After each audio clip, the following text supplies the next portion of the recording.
Hello students, welcome back on Mohari Devi Tapadia Girls College YouTube channel.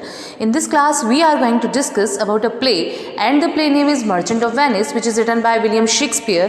This play is in BA first year student syllabus of MTS University of English Literature paper 1, but it's also important for every literature student.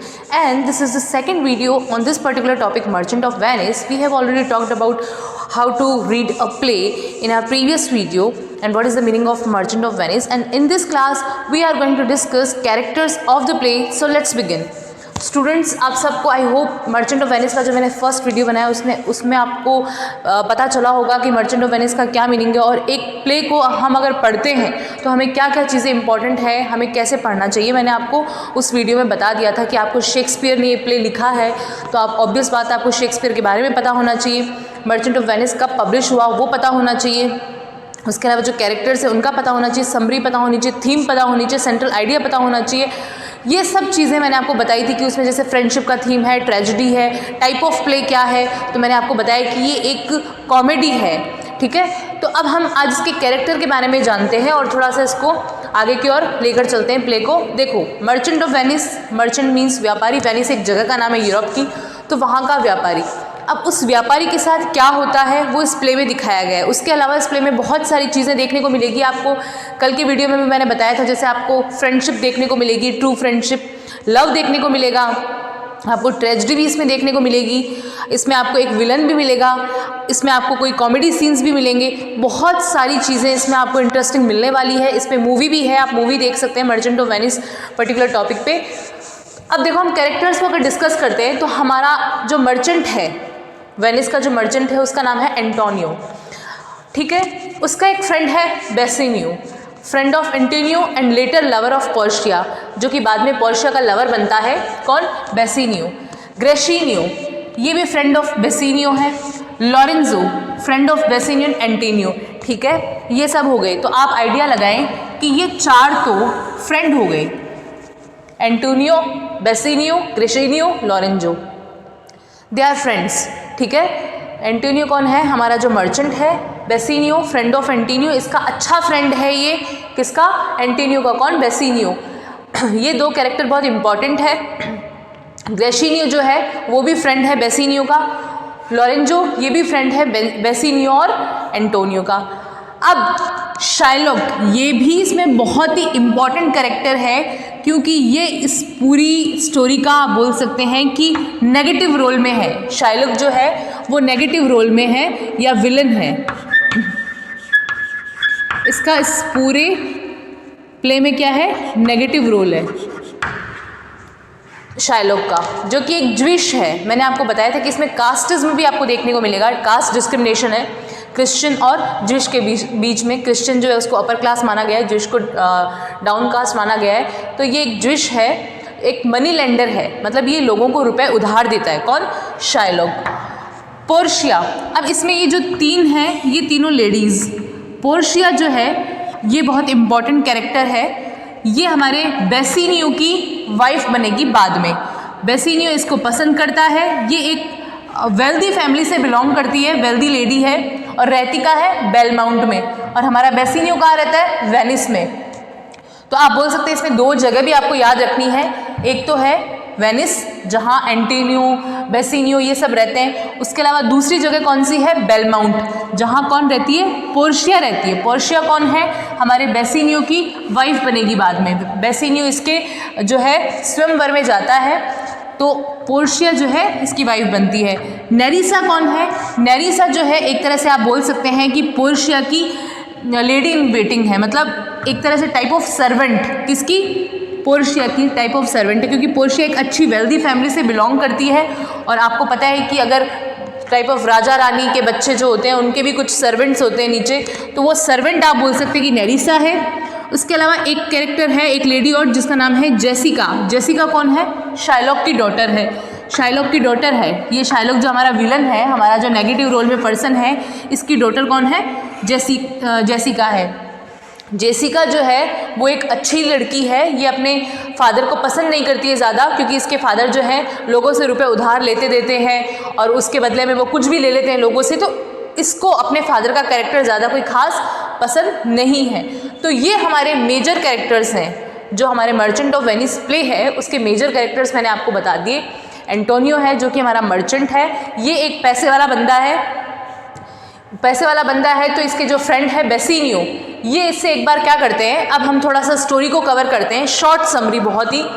तो Antonio बहुत पैसे वाला बंदा है और merchant है, ये व्यापारी है, ये शिप्स पे बिजनेस करता है अपना। तो बेसिनियो एक बार इसको टकरता है। बेसिनियो बहुत ही सैड सा दिख रहा है। एंटोनियो ने पूछ लिया क्या चल रहा है तुम्हारी लाइफ में आजकल। ये कह रहा है कि यार मेरे को एक लड़की के यहाँ जाना है, मतलब मेरे को बेलमाउंट जाना है, एक बंदी है जिसको मैं प्रपोज करना चाह रहा हूँ, वहाँ मुझे जाना है और मैं उससे शादी करना चाहता हूँ, but I have no money, मेरे पास रुपए नहीं है और मुझे कुछ रुपए उधार चाहिए। कम से कम मुझे 3000 ड्यूकेट्स चाहिए। कितने चाहिए? 3000 ड्यूकेट्स रुपए उधार चाहिए।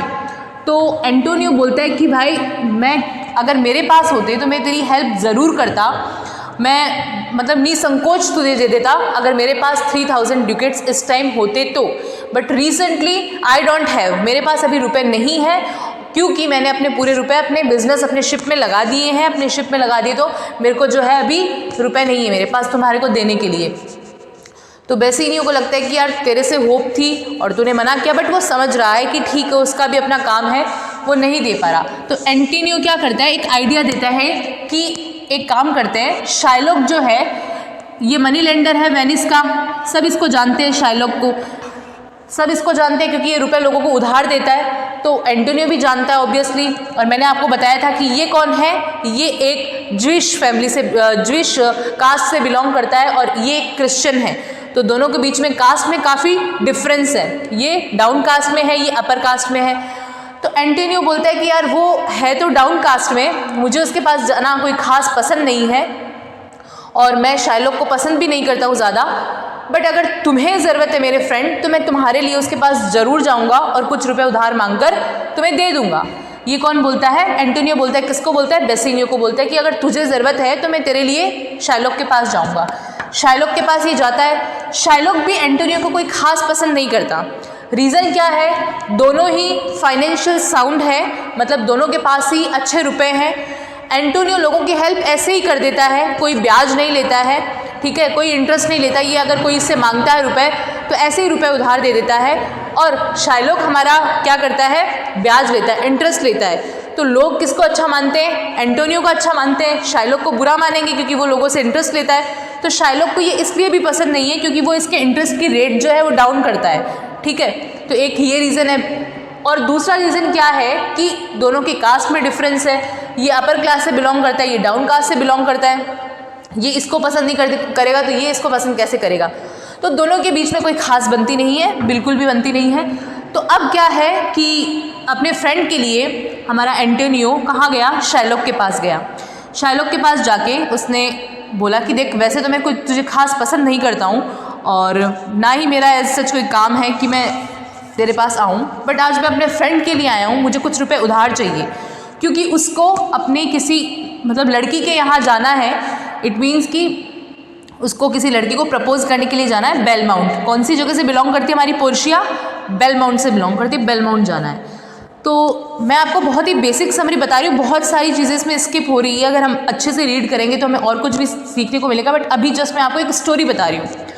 तो शाइलॉक जो है वो कहता है अरे भाई इसको आना ही पड़ा, मेरे पास इतना एटीट्यूड में घूमता रहता था, इसको लगता था कि मैं तो डाउन कास्ट से बिलोंग करता हूँ और ये मुझे एक्चुअली होता क्या था, एंटोनियो इसको गाली भी देता है, अब्यूज़ करता है कि वैसे डॉग तो तुम हो, कुत्ते तो तुम हो, तुम ऐसे हो, तुम वैसे हो, बट मुझे भी रुपए की ज़रूरत है। तो शाइलॉक बोलता है कि कितनी सारी गाली गलौज इसने मेरे साथ कर रखा है पहले भी और इसका जो है मेरे लिए कभी भी नेचर अच्छा नहीं रहा। शाइलॉक को सारी बातें याद आती है, बट फिर भी आज ये मेरे पास आया है, इसको मेरी ज़रूरत हुई है, तो ऑब्वियस है कि इसको इतराना तो है ही। फिर तो ये बोलता है कि ठीक है मैं रुपए तो दे दूँगा, बट अगर रुपए तुमने चुकाए नहीं तब क्या?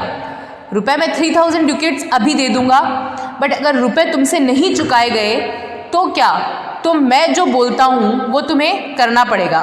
तो एंटोनियो बोलता है कि ठीक है कोई दिक्कत नहीं है, क्योंकि इसको पता है एंटोनियो को, ये एंटोनियो जो है ओवर कॉन्फिडेंट है इसने अपने शिप में जो रुपए लगाए हुए हैं उसको लगता है कि उससे बिजनेस से वापस मुझे मनी जो है मेरी रिटर्न हो जाएगी, मुझे बेनिफिट के साथ मेरी मनी रिटर्न हो जाएगी। तो एंटोनियो तो अच्छा ही सोचता है अपने बिजनेस के लिए, तो वो ओवर कॉन्फिडेंट है कि ऐसा तो हो ही नहीं सकता कि मैं वापस रुपए चुका नहीं पाऊँ, वो तो मेरे पास रिसेंटली नहीं है क्योंकि मैंने अपने बिजनेस में रुपए लगा दिए, बट मैं आराम से टाइमली तुझे रुपए दे दूंगा। शार्लॉक बोलता है अगर टाइमली दे देता है तो इट्स ओके, और अगर तू टाइमली रुपए नहीं देता है, एक दिन भी ऊपर जाता है, तो मैं तुझसे एक बॉन्ड साइन करवाऊंगा। Bond sign in the sense कि एक उसने कुछ लिखित में, रिटर्न में कुछ साइन करवाया कि भाई अगर आपसे रुपए नहीं चुकाए जाते हैं तो आप कुछ करोगे। अब उसने क्या शर्त रखी, देखो इसकी शर्त देखो क्या थी कि अगर तुम रुपए नहीं चुका पाओ तो तुम्हारे बॉडी में कहीं से भी मैं 1 पाउंड फ्लैश लेऊंगा, फ्लैश इन द सेंस मांस लेऊंगा तुम्हारी बॉडी से। किसको बोला? एंटोनियो को बोला, क्योंकि रुपए लेने एंटोनियो गया अपने फ्रेंड बेसिनियो के लिए। बोला कि ठीक है मैं तुम्हें रुपए दे देता हूँ, अगर तुम टाइमली चुका देते हो तो ठीक है, और अगर तुम टाइमली नहीं चुका पाओ तो तुम्हारी बॉडी में से मैं 1 पाउंड फ्लैश लूँगा, फ्लैश मतलब मांस लूँगा। वो बॉन्ड जो है उस पर यही लिखा हुआ होता है, और हमारा जो एंटोनियो है वो अपने फ्रेंड के लिए उस बॉन्ड पे साइन कर देता है, क्योंकि वो ओवर कॉन्फिडेंट भी है कि भाई रुपए तो आने ही है, क्योंकि मैंने तो अभी बिजनेस में लगाया बट उस बेनिफिट के साथ मुझे मनी रिटर्न होनी है, तो वो बॉन्ड साइन कर देता है।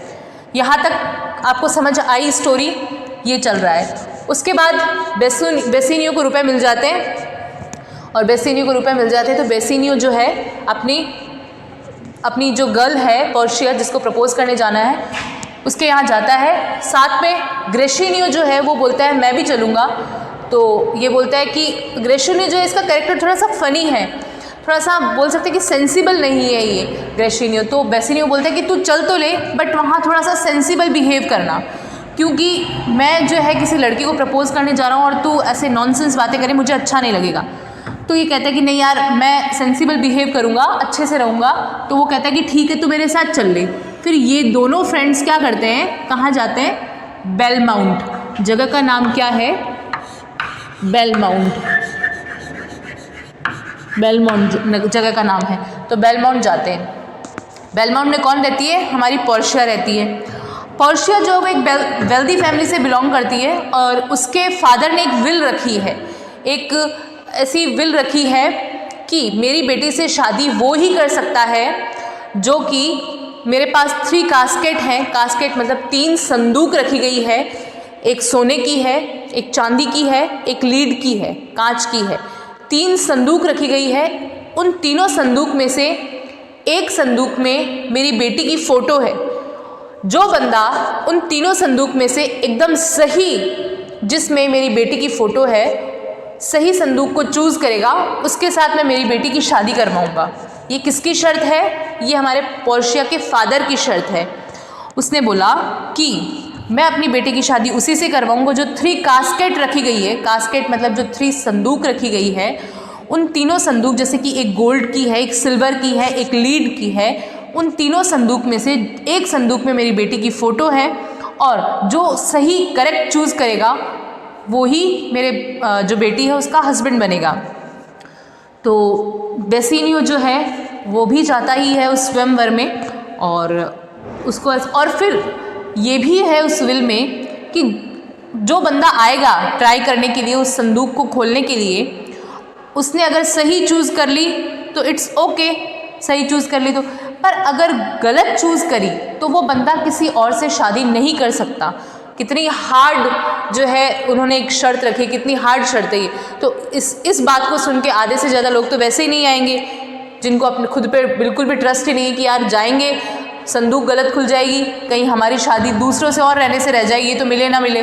तो इस चक्कर में बहुत सारे लोग तो स्किप कर देते, जाते ही नहीं हैं। कुछ 2 राजा हैं, किंग ऑफ ऑर्गन और ऐसे ही एक और किंग है, वो 2 जरूर ट्राई करते हैं जाने का, उन संदूक को खोलने का। उस सभा में हमारे बेसिनियो भी हैं, तो जो हमारी पोर्शिया है वो भी उनको कहीं ना कहीं लाइक करती है। तो उनके मन में ये डर चल रहा है कि पता नहीं वो कौन सी चूज़ करेंगे कास्केट। बेसिनियो जो है पता नहीं कौन सी कास्केट चूज़ करेंगे। एक बार के लिए उनके मन में भी आता है कि क्या मैं कुछ हिंट दूँ उनको, फिर वो सोचती है कि नहीं, अगर हिंट दूंगी तो मुझे कैसे पता चलेगा कि ये मेरे से कितना प्यार करता है, इसके प्यार का प्रूफ क्या रहेगा। तो वो नहीं हिंट देती है और फिर एट लास्ट बेसिनियो जो है वो 3 कास्केट में से जो कांच की कास्केट है उसको चूज़ करते हैं और उसमें पोर्शिया की फ़ोटो रखी होती है। जो पोर्शिया है ऑब्वियस बात है वो खुश हो गई क्योंकि वो भी लाइक करती थी। अब उसको लग रहा है कि फाइनली हमारी शादी हो जाएगी। और जैसे ही वो लोग सब खुश होते हैं उतने में क्या होता है कि एंटोनियो का कोई सर्वेंट भागा आता है। मतलब इस पीरियड में आपको पता है कि बहुत सारा टाइम चला गया, ये तो मैं स्टोरी सुना रही हूँ। तो बहुत सारा टाइम चला जाने के बाद में जब वो एंटोनियो का जो कोई बोल सकते कि सर्वेंट आया है भागा और आके बोलता है कि तुम लोग तो यहाँ सब खुश हो रहे हो और वहाँ एंटोनियो बेचारा फंस गया। तो जो हमारे बेसिनियो वो बोलते क्या हो गया ऐसा कि वो फंस गया। बोला कि वो जो तू रुपए उधार लेके आया था शाइलोक से वो चुकाए नहीं जा रहे हैं। तो बेसिनियो बोलता है कि ऐसा कैसे हो सकता है, वो तो एंटोनियो ने बोला था कि रुपए तो मैं चुका दूंगा, मेरे बिजनेस पे लगे हुए जो कि रिटर्न आएंगे। तो बोला वो आ तो जाते पर उसके जो बिज़नेस है वो फेल हो गया, मतलब जो शिप्स थे वो डूब गए हैं। तो अब उनसे कोई मनी आने का कोई चांसेस नहीं है। तो अब जो एक टाइम लिमिट था, एक डेडलाइन थी शाइलोक को रुपए चुकाने की, वो ख़त्म हो चुकी है। और अकॉर्डिंग टू बॉन्ड, और जिस अनुसार उन्होंने बॉन्ड साइन किया था कि भाई अगर रुपए नहीं चुकाए गए तो आपकी बॉडी का कुछ मास हम ले लेंगे, वो अब देना पड़ेगा एंटोनियो को। तो ऑब्वियस बात है बेसिनियो तो एंटोनियो का फ्रेंड और उसने उसके लिए इतना कुछ किया तो उसको दुख तो होगा। उसको लगा अरे यार मेरे चक्कर में बेचारा वो फंस नहीं जाए, वो एकदम से घबरा गया। और जो पोर्शिया है वो उसको सपोर्ट करती है, वो बोलती है कि ठीक है हम हस्बैंड वाइफ ही मानो, अब हमारा रिलेशन बन चुका है, आपको आपके फ्रेंड की हेल्प करने के लिए जाना चाहिए। और जब वो जाने लगता है तो वो इसको एक रिंग देती है, रिंग दे के बोलती है कि आप ये रिंग ले जाइए और ये इसे मेरे आप प्यार की निशानी मानो और ये आपके हाथ में रहनी चाहिए। कोई भी आपसे मांगे इस रिंग को आप किसी को मत देना, और अगर ये रिंग कभी खो गई तो मैं समझ जाऊंगी कि आप मेरे से उतना प्यार नहीं करते हैं। ये कौन बोलती है? पोर्शिया बोलती है। किससे? बेसिनियो से बोलती है। बेसिनियो के साथ जो फ्रेंड जाता है ग्रेशिनियो, उसका भी हमारी जो नेरिसा है जो कि पोर्शिया की टाइप ऑफ सर्वेंट है उससे रिलेशन बन जाता है। तो यहाँ कितने कपल हो गए? 2 कपल बन गए एक ही टाइम में। बेसिनियो के साथ साथ ग्रेशिनियो का काम भी हो गया। इसने बेसिनियो ने पोर्शिया को अपने उसमें किया और ग्रेशिनियो ने नेरिसा को कर लिया। तो 2 कपल तो ये बन गए। और तीसरा कपल कौन सा है इसमें? लॉरेंजो और जेसिका का। ठीक है, जेसिका किसके साथ भाग जाती है? लॉरेंजो के साथ भाग जाती है। तो इस स्टोरी में 3 कपल हैं। फिलहाल हम वापस से हमारी शॉर्ट स्टोरी जो है उस पर आते हैं। तो जब वो जाने लगता है कौन? हमारा बेसिनियो। तो जो पोर्शिया है वो उसको रिंग देती है कि ठीक है आप जाओ, आपके फ्रेंड को आप सेव करो, वो बेचारा फंसा हुआ है, आपको जाना चाहिए। वो बोलता है कि ठीक है जाएंगे। वो जाने लगता है और इधर से हमारी जो पोर्शिया और नेरिसा है उनको लगता है कि यार बेसिनियो टेंशन में है तो इनके लिए कुछ करना चाहिए। तो वो अपने किसी फ्रेंड को, पोर्शिया अपने किसी एडवोकेट फ्रेंड को लेटर लिखती है कि भाई ऐसा ऐसा कुछ हो गया है, जो मेरा हस्बैंड है या होने वाला हस्बैंड है उसका फ्रेंड फंस गया है और उसने कोई बॉन्ड साइन किया था, उस बॉन्ड की डेडलाइन है। अब डेडलाइन के अकॉर्डिंग वो उसका कुछ बॉडी का मास का हिस्सा लेगा। अब क्या करे? तो अब जो है वो उसका जो फ्रेंड है, किसका? पोर्शिया का फ्रेंड, वो क्या करता है एक ड्रेस जो यूनिफॉर्म होता है एडवोकेट का वो भेज देता है और साथ में लिख के भेज देता है कि मैं अपनी जगह किसी और जो है एडवोकेट को, लॉयर को भेज रहा हूँ, तो वो तुम्हारा जज करेगा। पोर्शिया और नेरिसा दोनों क्या करती है? यूनिफॉर्म पहनती है और वहाँ जाती है जहाँ पे ये सब सीन चल रहा होता है, जहाँ शाइलोक जो है स्ट्रगल कर रहा होता है बॉन्ड काटने का, अपने बॉन्ड का मतलब बदला लेने का, जो बॉन्ड साइन किया था वो स्ट्रगल कर रहा होता है शाइलोक। इतने में बेसिनियो ऑलरेडी पहुंचा हुआ होता है। बेसिनियो माफ़ी मांग रहा होता है कि नहीं अभी कुछ देर रुक जाइए, अभी आपको रुपए चुका दिए जाएंगे। ये सब सीन आप खुद इमेजिन करते रहो, ये सब चल रहा होता है। उसी बीच पोर्शिया और नेरिसा वहाँ जाती है, पहुँचती है कि देखो भाई लॉयर साहब आ गए हैं, अब लॉयर जज करेंगे, जजमेंट करेंगे कि क्या करना है, एट द एंड करना क्या है। तो शाइलोक बोलता है कि ठीक है भाई आए हैं तो वो शायलॉक बताता है अपना सारा कि भाई मैंने इसको रुपए उधार दिए थे और जिस अकॉर्डिंग इसने बॉन्ड साइन किया उस अकॉर्डिंग तो देखो रुपए जो है इसने चुकाए नहीं है, तो मुझे इसका फ्लैश लेना ही पड़ेगा, मांस का टुकड़ा लेना ही पड़ेगा। तो पोर्शिया बोलती है कि ठीक है ले लो, कोई दिक्कत नहीं है, बट जब तुम इसका मांस निकालो उस टाइम एक बूंद भी खून की गिरनी नहीं चाहिए। मतलब वो उसको उसी के चक्कर में फंसा देती है शायलॉक को, कौन, पोर्शिया, कि एक बूंद भी खून की गिरनी नहीं चाहिए, तुम इसका मांस ले सकते हो क्योंकि बॉन्ड में ये नहीं लिखा हुआ है। तो शायलॉक कहता है कि यार ये क्या हो गया, मतलब वो फंस जाता है खुद, वो कुछ ऐसे ऐसे डायलॉग मारती है भारी भरकम पोर्शिया कि शायलॉक बेचारा फंस जाता है। और उसके बाद में उसको फाइनली जो क्या करना पड़ता है, अपने जो एंटोनियो है उसको छोड़ना ही पड़ता है। वो कोई फ्लैश नहीं लेता है उसका, और जो उसके पास प्रॉपर्टी होती है वो भी उसको पोर्शिया जो है आधी दिला देती है कि भाई आपने इसके साथ ऐसा ऐसा किया तो आपको अपनी प्रॉपर्टी भी आधी देनी पड़ती है। कुछ बची कुची प्रॉपर्टी जो जेसिका है जो कि शायलॉक की बेटी है उसके पास चली जाती है, और जो हमारी पोर्शिया है और नेरिसा है इसको ये बेसिनियो और ग्रेशिनियो ये दोनों अपनी दोनों वाइफ को पहचान नहीं पाते हैं। तो ये पहचान नहीं पाते, बट ये बहुत खुश हैं क्योंकि इन्होंने जो है जजमेंट किन के फेवर में किया है, एंटोनियो के फेवर में किया। तो ये बहुत खुश हैं और खुश होकर बोलते हैं कि बोलो साहब आपको क्या चाहिए, क्या गिफ्ट चाहिए, क्योंकि आपने हमारे फ्रेंड की हेल्प करी है तो आप जैसा बोलोगे वैसा ही हम करेंगे। तो वो लाइक बहुत ज़्यादा लड़कियां तो आपको पता है टेंट्रम्स करती ही है, तो ये करिए नहीं कुछ भी नहीं चाहिए, ये तो हमने कर दिया, ये तो करना चाहिए इंसान को ये सब, तो ऐसे टेंट्रम्स कर रही है। फाइनली वो जब बार बार पूछता है बेसिनियो कि नहीं कुछ तो बताओ, कुछ तो हेल्प करें हम आपकी, कभी भी कोई भी काम आ सके, तो पोर्शिया बोलती है कि आपने जो ये रिंग पहना हुआ है वो आप मुझे दे सकते हैं क्या। तो उसको लगता है कि यार पोर्शिया ने मना तो किया था रिंग पहनने की, रिंग किसी को भी देने के लिए, खोलने के लिए, ये उसके प्यार की निशानी है, पर उसने मेरे फ्रेंड एंटोनियो को बचाया है इस लॉयर ने, और अगर इसने मांग लिया और मैं नहीं दूंगा तो ये सोचेगा कि यार ये तो एक रिंग के लिए भी मना कर दिया। तो बेसिनियो बेचारा फंसा हुआ क्या करता है, रिंग दे देता है किसको, पोर्शिया को, जो कि एक अभी लॉयर की ड्रेस में है।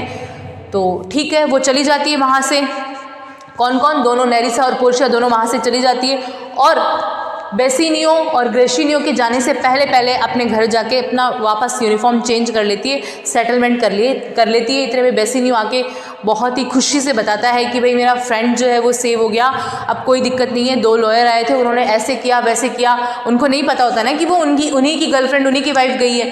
तो बहुत तारीफ़ करता है लॉयर के बारे में। फिर वो कहती है पोर्शिया कि ठीक है पर आपके हाथ में वो अंगूठी थी वो कहाँ गई, वो दिख नहीं रही है, कहाँ गई वो। तो वो लाइक ऐसे एकदम सफ़ेद हो जाता है बेचारा, उसको लगता है कि अब इसको क्या रिप्लाई करूँ, इसने मना किया था कि इसकी प्यार की निशानी थी, नाराज़ होगी। तो वो कहता है देखो तुम नाराज़ मत हो ना, मैंने एंटोनियो को जब जिस लॉयर ने सेव किया उसने ये रिंग मांगी तो मैंने ये रिंग दे दी उसको, तो तुम प्लीज़ नाराज़ मत हो ना। वो खूब माफ़ी मांगता है बेचारा खूब देर तक। फाइनली पोर्शिया हंस जाती है और बोलती है कि ठीक है कोई बात नहीं, आपने जो रिंग उसको दे दी, पर अब जो मैं रिंग आपको दे रही हूँ वो आप कभी किसी को मत देना, अब मैं दूसरी रिंग आपको दे रही हूँ वो किसी को मत देना आप। तो वो कहता है कि ठीक है। तो वो जो सेम रिंग होती है वही रिंग लाकर उसको देती है, तो ये कहता है ये तो वही रिंग है।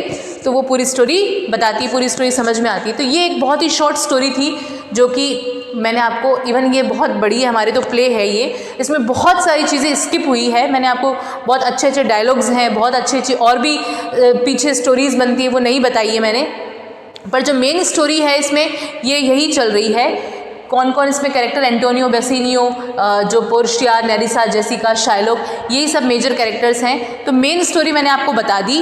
अब हम देखते हैं अगर इस पे और भी कुछ बात हो सके तो इसके नेक्स्ट आगे के वीडियो भी बनेंगे। बट आई होप आपको ये जो स्टोरी है मर्चेंट ऑफ वेनिस की समझ आ गई होगी। उसके अलावा तो आप जो है इसको, आपके पास अगर बुक है तो उस बुक में रीड करें तो आपको और अच्छे से समझ आ जाएगी। तो आप जो है इसके कैरेक्टर्स वगैरह देख लें, आपको समझ आ जाएगी। Thank you.